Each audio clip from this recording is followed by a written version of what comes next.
Okay, welcome everyone to the Rewire and Thrive podcast. Today I have a wonderful guest. I have Mel Boole, who is a clinical hypnotherapist, counsellor, and PMDD advocate based in Queensland, Australia. She is a mum of three and she was diagnosed with PMDD about 5 years ago. And through her own healing journey with hypnotherapy, she decided that she needs to help some other lovely women out there with the same problem. So, welcome, Mel. Thanks so much, Laura. Thanks for having me on. That's okay. It's so nice to have you on. And it's so weird speaking from all these thousands and thousands of miles away. I just love that the tech can do this for us. So, yeah, it's Great, wonderful. isn't it? Good. Yeah. So, Mel, we met during a mentor program, and it's so lovely to hear that you have chosen this as your specialist niche, I suppose, helping women with PMDD, because some people may not have heard of it. So, I'm going to ask you in a minute exactly what it is. But I remember growing up, lots of people talking about PMT and, that kind of period that's leading up to your period and feeling really, low and depressed. And I definitely suffered with a bit of that. And so it'd be great to hear what you've got to say about PMDD and how it feels like it's a bit like PMT, but on crack. So let me know, first of all, exactly what is PMDD? What does it stand for and what is it? Yeah, so PMDD, and you're right, it is a little bit like PMS on crack. PMDD is a hormonal mood-based disorder, and it is really how our brains react to the fluctuations, the normal fluctuations in our hormones. And like you mentioned, especially before that luteal phase, which is just the time before your period. With PMDD, women often experience rage, uncontrollable rage, intense anxiety, fatigue, and suicidal ideation, which is really, really scary. So that's something that really spurred me on too, because I don't want another woman to take her own life because of PMDD. So the more we talk about this, the more we advocate for PMDD, the more women will hear about it and hopefully be able to either go on a healing journey or learn about ways to manage PMDD. Yeah. Oh, that's wonderful. And I can just imagine, I mean, women's health, hormonal health, sexual health, anything to do with women really is just not, it's not been researched enough. It's not been funded enough. I don't know what it's like in Australia, but over here, it feels like the word menopause has only really just been spoken about openly in the last few years. And it's just Yeah. nuts. And so things like PMDD, I think it's wonderful what you're doing because I think we need more people openly helping these women that are suffering. And because, yeah, I guess you go to the GP and I think they're often not really going to know what those symptoms are. So what was your experience? Yeah, like your symptoms and living with that with young Yeah. children.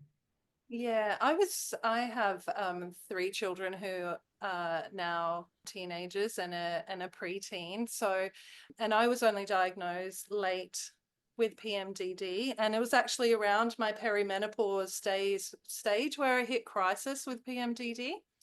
And I was really lucky because I was able to see a women's health doctor who had a friend who had PMDD, so she knew about what PMDD was, because a lot of our healthcare practitioners aren't aware of it. And so therefore it creates, I don't know, just this feeling that we're not validated. Or so a lot of women experience gaslighting from the health professionals because they're either misdiagnosed as well with bipolar. So I was really, really lucky. I had a women's health doctor who knew what PMDD was. So I was diagnosed in 2020.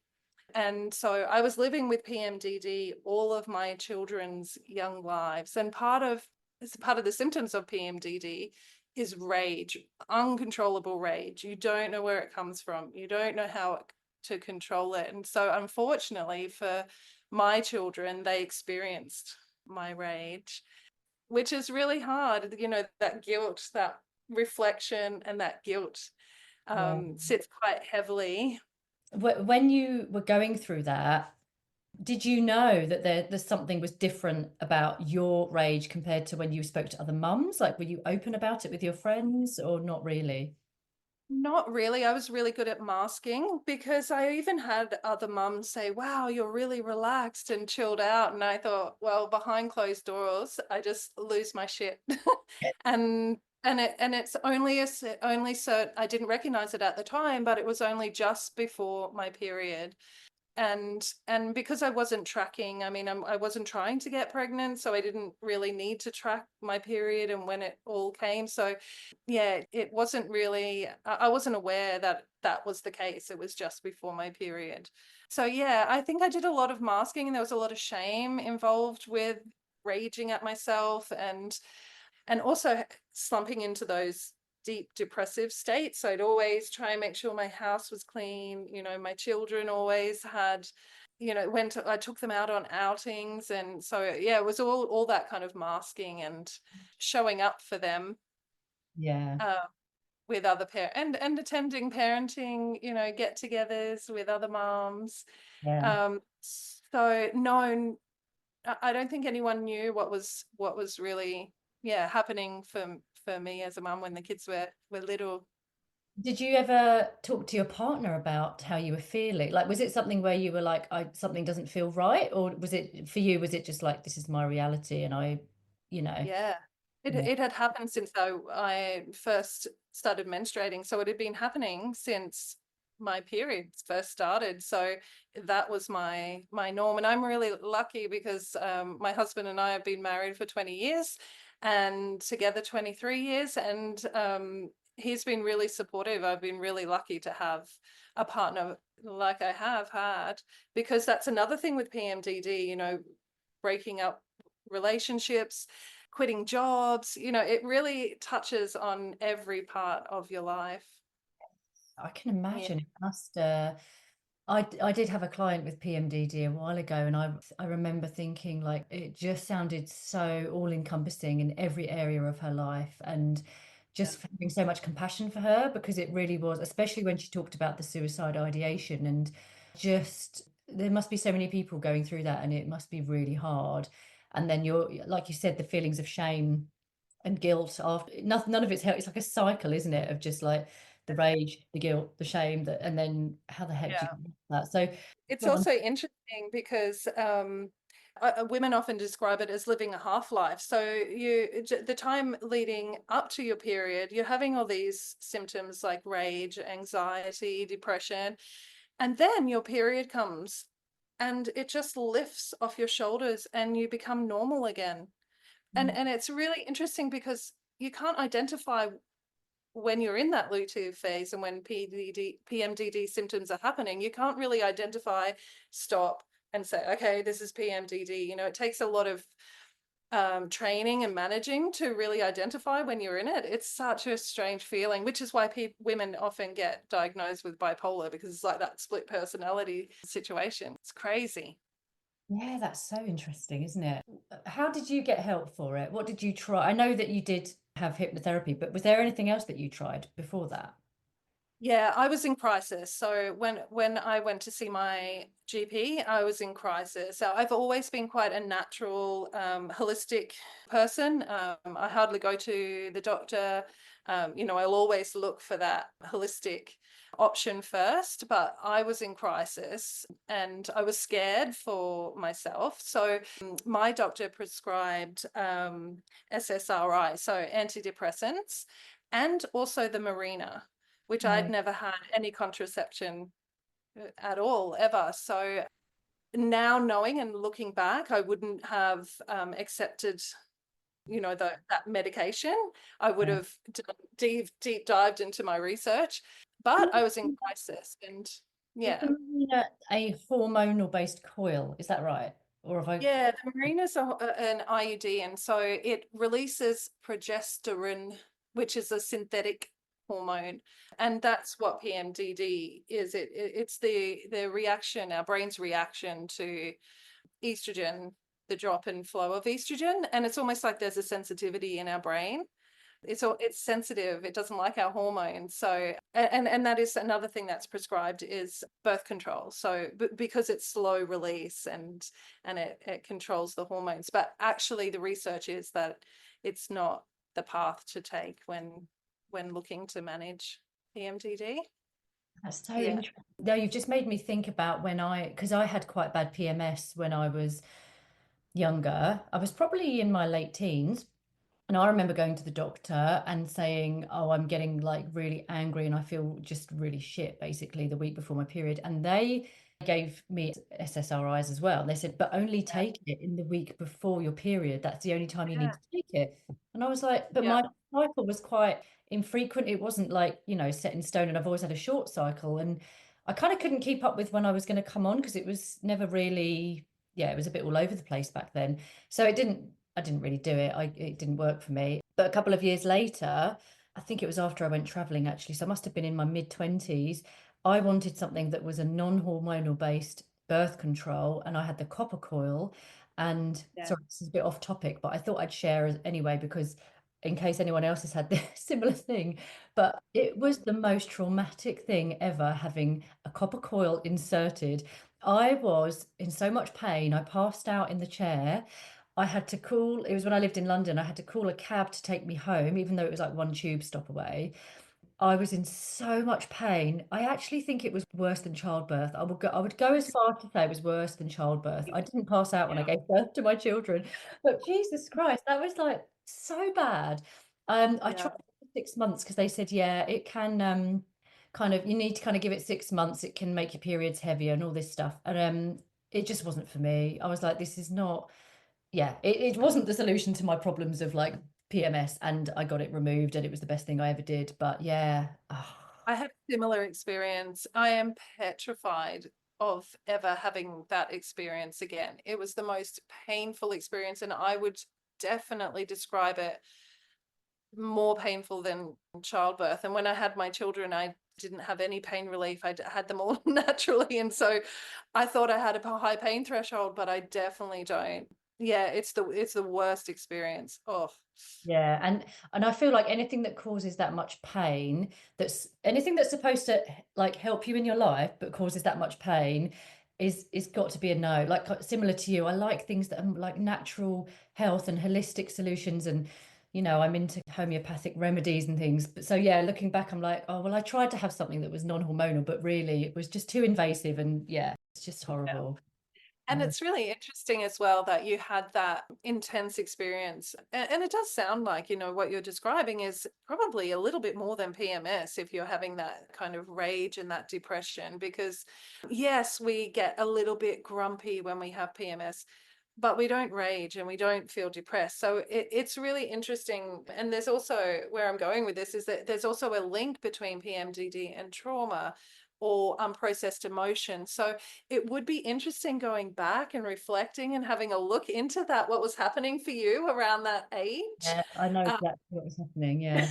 And I was going to say, that's exactly what I found that link with the client I was working with. I read all about trauma and yeah, and around that time, this was a couple of years after my parents' divorce, which probably was the most traumatic thing that happened in my life. That happened when I was probably 16, 17, and this was like a year or two after that. So yeah, interesting because I think it probably was linked to that. Yeah. yeah. And it is really interesting too when we think that, well, if it is just trauma, then wouldn't we feel those emotions all the way through our cycle?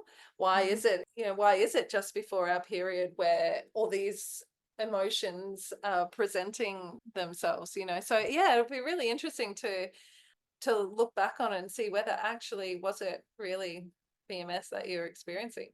Yeah. So do you know what, you don't have to kind of tell the whole story, but do you know what caused your PMDD? Have you kind of had an insight into the causes of it? Yeah, I think I had a really rubbish childhood. And I know a lot is linked to my childhood. I know also there was just some tough stuff that I had experienced probably all the way up until, I don't know, about 14. It wasn't a really nice time for that whole time. So for me, definitely it's the sensitivity to my hormones, but also with gut health wouldn't have been that great around that time too. But definitely, yeah, definitely trauma. Yeah. Yeah.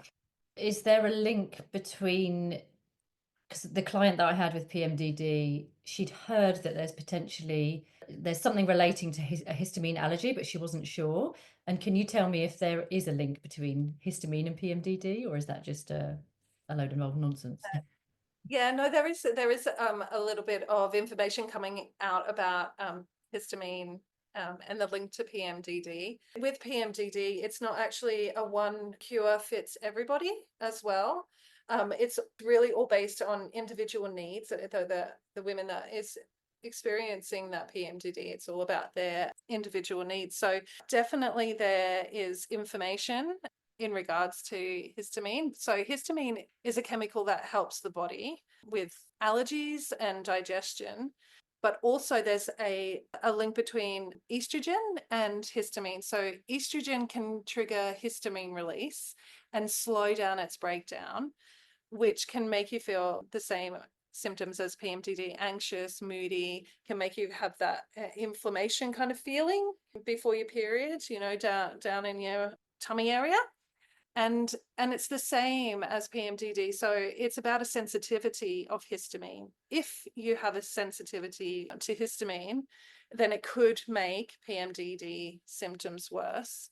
And also it can affect serotonin and dopamine as well. So there are happy chemicals. Chemicals, yeah. So yes, but that there is definitely something to look into and something to explore. I know I'm part of a lot of PMDD Facebook groups and Instagram groups, so I do hear the histamine link coming up, and a few women they get some relief from taking antihistamines. So I think it's going to take some time to get that evidence-based research in, but it's worth looking into, I think, as well. But you can also get that naturally too. So you can increase your histamine levels with, fresh vegetables, with meats. Taking vitamin C is a natural antihistamine. Magnesium is a natural antihistamine as well. So it's worth looking into for sure, because there does seem to be a link for some women with PMDD. Yes. Oh, that's interesting because magnesium is something that I take.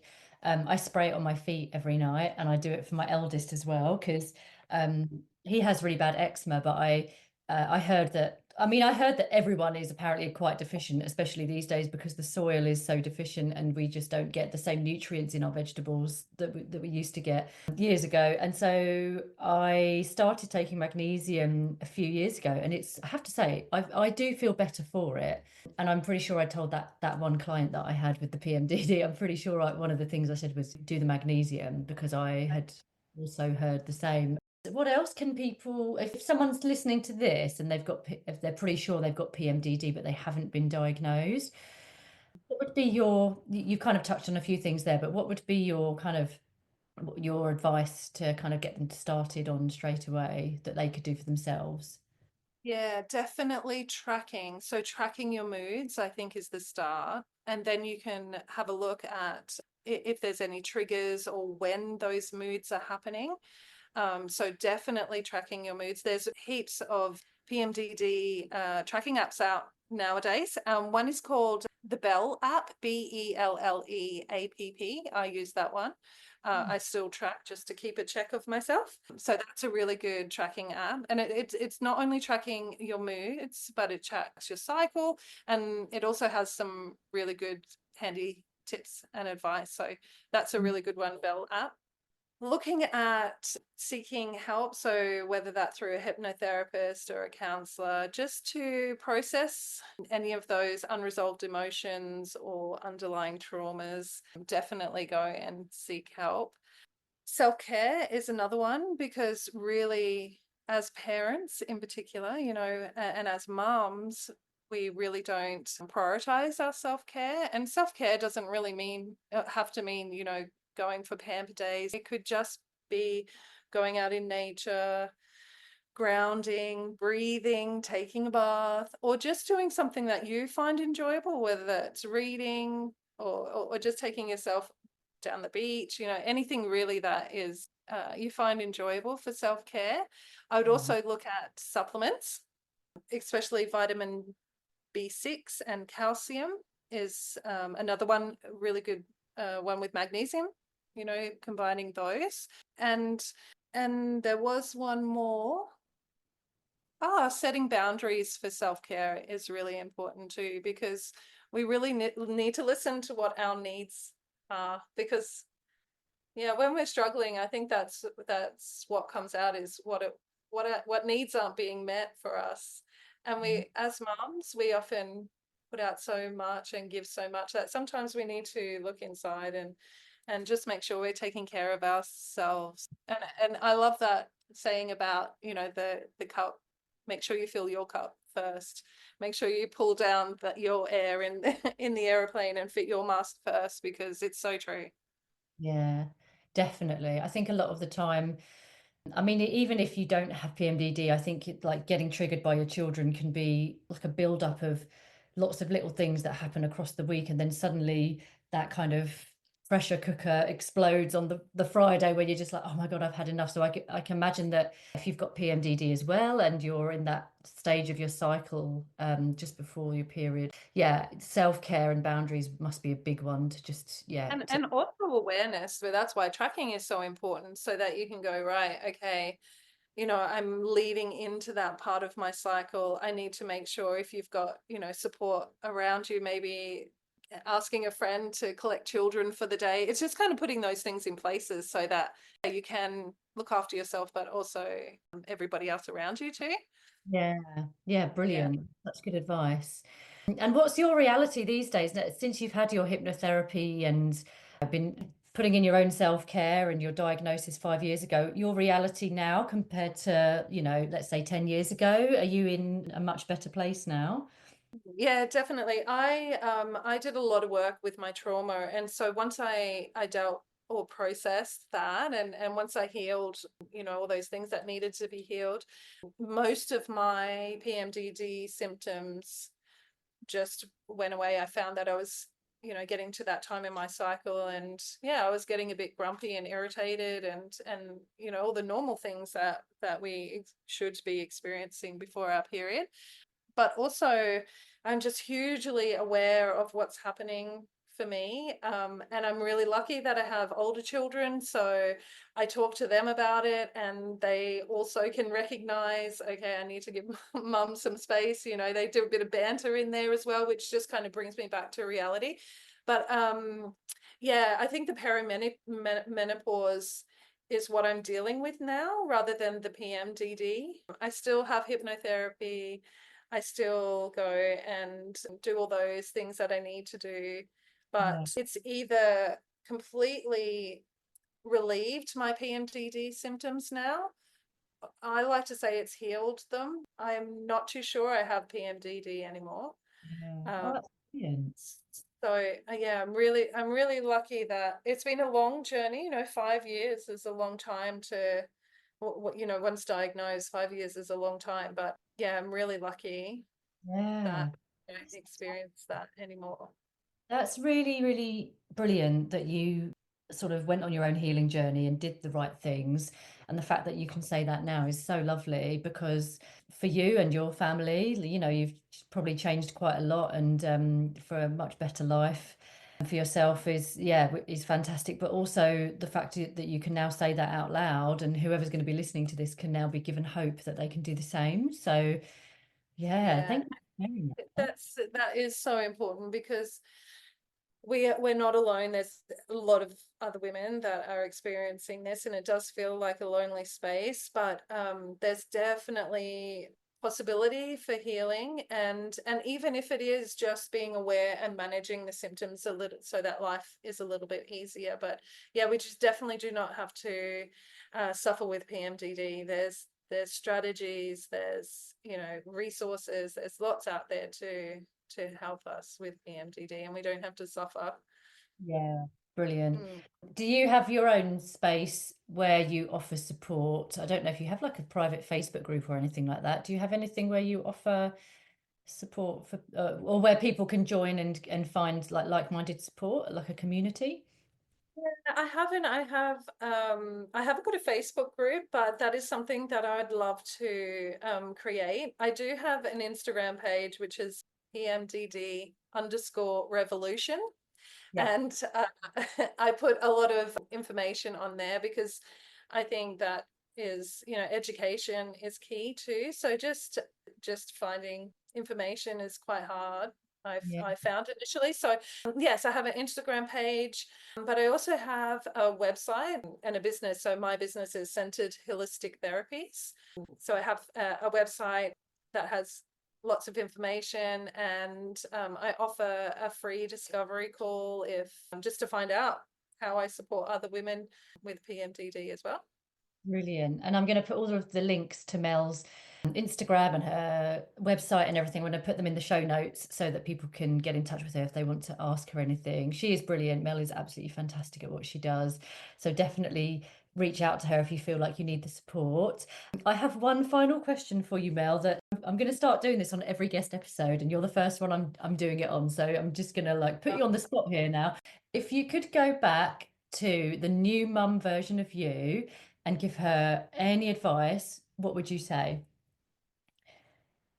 Yeah, that is an amazing question, Laura. I think it's yeah, it's something to think about.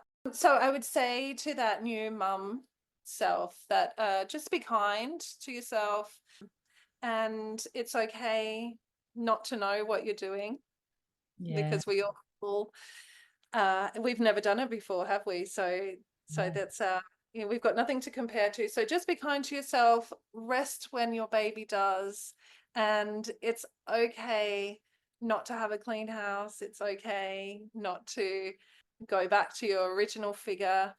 And these precious moments are going to go so fast. yeah, So just enjoy them. yeah, yeah, brilliant. I love that because it's so hard when you're in the thick of it to just. I remember complaining quite a lot and just being just so incredibly tired. So I think that's lovely So advice. tired.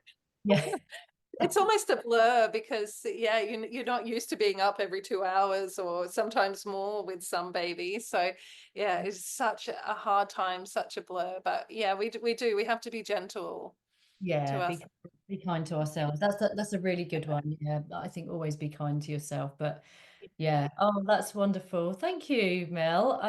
I think that you've given some lovely information and interesting insights, and I'm hoping that people can take away some helpful stuff that they might need to kind of implement or give, give it a try today if they want to order that magnesium or the supplements that you mentioned. Anything like that, they can just maybe try something today to alleviate the symptoms. But yeah, really helpful. And thank you so much for Thank you your so words. much, Laura. And yeah, we'll take care and we'll catch up soon. Thanks, Mel. Perfect. Thank you so much. Bye. Bye.